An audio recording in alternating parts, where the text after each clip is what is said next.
আচ্ছা একটা ট্যাঙ্ক সারা ব্যবসা কিলাম চলে ভাই আপনার এখন তো এই চুয়াটা কোনো বইন কত সময় আর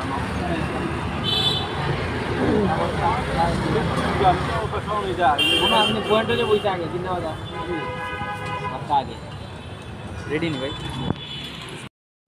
প্রিয় বন্ধুরা, কালকে খুবই আউটস্ট্যান্ডিং একটা সময় কাটিয়েছি। আমার পাশে দুই বন্ধু ছিল, মুনাইম এবং মুবাশির। তাদেরকে অনেক দিন পর দেখলাম এবং মিট করলাম। খুবই ভালো একটা সময় কাটিয়েছি। আমরা প্রথমে খেয়েছিলাম মোগলাই, তারপরে আমাদের খুব পিপাসা লেগেছিল, তারপরে চার আয়োজন করা হয়েছে। হঠাৎ করে মুনাইমের খুব সুপরিচিত একজন মানুষ সে এখানে রাস্তায় শরবতের মতো বিক্রি করছে, তো আমাদেরকে অফার করলো, তো না খেয়ে পারলাম না, আমরা খেয়ে আসলাম। খুবই স্পেন্ডিং একটা টাইম কাটিয়েছি কালকে।